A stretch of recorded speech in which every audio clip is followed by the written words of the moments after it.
Hello Patience. Hello. Patience et digne, l'amour. C'est juste. Alors, comment tu vas? Je vais bien, ça va, exténué, mais ça va. Ça fait plaisir de te voir. Alors, tu as toujours ton matériel avec toi? C'est pas trop lourd pour une femme? En fait, je pense que c'est le talent qui fait la différence. Le poids, oui. Ah oui. Ok, on va parler de ta carrière de photographe, spécialement ta participation ici au Festival de Cannes. C'est la quantième année déjà? 9e. 9e, 9 ans. C'est la 10e, je vous invite. Ah, merci. On sait déjà que c'est un coup de chance que tu sois ici au Festival de Cannes, mais ta carrière de photographe en elle-même, comment est-ce que ça a commencé? Alors en fait, c'est parce qu'on m'a offert un petit appareil. On m'a offert un petit appareil Kodak. Je ne sais pas si j'ai le droit de donner la marque. C'est pas grave. Le voleur des couleurs. Okay. Et c'est vrai que j'avais 8 ans à l'époque et j'ai commencé à faire en fait de la photographie. C'était à l'argentique. Alors je faisais des photos en noir et blanc. Ça m'intéressait vraiment de développer tout ça. Et puis en grandissant, j'ai eu l'opportunité dans mon établissement scolaire à Molière de faire de la photographie, de faire du théâtre, de m'exercer en tant qu'artiste. Et puis j'ai aussi fait des cours. Voilà. Donc ça m'a plu, j'ai continué ainsi de suite. Combien d'années déjà? Oh là, plus de 36 ans.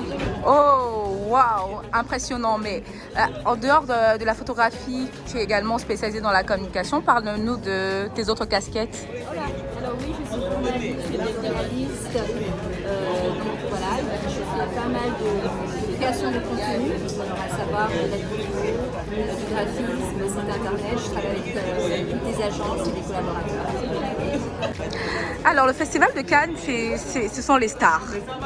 Dis-moi, quels sont les people que tu as eu le plaisir de filmer jusqu'ici? Alors, sur le plan international. Alors, sur le plan international, c'est beaucoup Charlize Theron. C'est vraiment celle que j'adore par-dessus tout. Ensuite, il y a Tom Cruise, évidemment. Celui qui m'a fait le plus plaisir, c'est Harrison Ford. J'en avais vraiment besoin parce que c'est grâce à lui que j'ai aimé les films d'aventure. Donc, c'est vraiment mon... Quand je l'ai vu, j'étais comme une enfant. Est-ce que toi, tu as une photo avec lui, non? Non, jamais, jamais. Malheureusement. Sur de la retenue, je lui ai juste dit, je t'aime. Et qu'est-ce qu'il a répondu? Il a dit, je pas.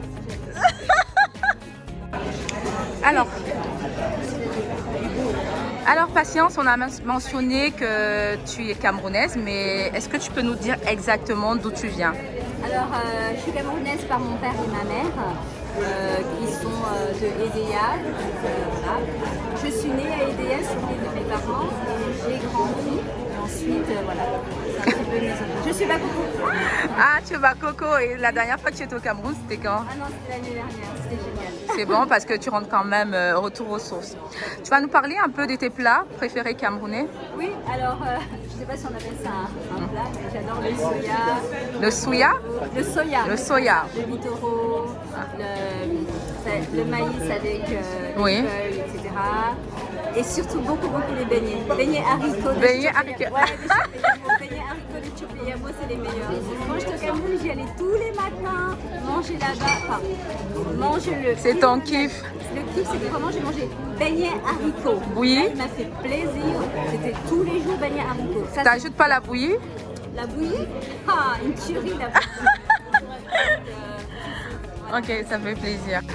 Alors, Patience, qu'est-ce que tu penses du cinéma africain et quels sont tes artistes camerounais préférés et acteurs préférés? Alors, je ne connais pas beaucoup d'artistes en réalité camerounais, mais par contre, en termes de cinéma, je trouve que c'est un cinéma qui est un petit peu dans le sens où ça traite des problématiques du Cameroun, de l'Afrique en général, qui ne sont pas les mêmes que les problématiques européennes. Donc, je vois toujours qu'il y a un grand décalage, à savoir le second bureau, la maîtresse, les enfants. C'est vraiment le thème familial de la polygamie, de l'argent, du travail, de la tromperie, de la justesse des enfants. Alors que dans les cinémas européens, on parle plutôt de manipulation, de machiavélisme, de meurtre. Okay. Alors que dans le cinéma africain, il est très rare de mettre en scène les meurtres, mais c'est plutôt de la jalousie, de la convoitise, des sentiments un petit peu qui leur ressemblent. Je rappelle que nous sommes au pavillon africain, voilà. 5 ans que le pavillon africain existe. Et toi, bientôt 10 ans que tu es au Festival de Cannes. Qu'est-ce qui t'a poussé à être ici? La question, est-ce qu'on peut répéter? Qu'est-ce qui t'avait poussé à venir ici au Festival de Cannes? Alors en fait, j'étais venue parce qu'à la base, j'avais une amie qui voulait que je lui fasse une robe et donc j'avais des designers que je connaissais et donc je lui ai apporté cette robe-là et ensuite elle m'a dit qu'elle faisait les monter, j'ai fait les monter avec et après, voilà, c'était ma première Cannes et ensuite j'ai été recommandée par un réalisateur américain et depuis, ben voilà, ça s'est passé comme ça. C'est pas vraiment que je voulais venir, mais j'ai eu cette opportunité et une chance.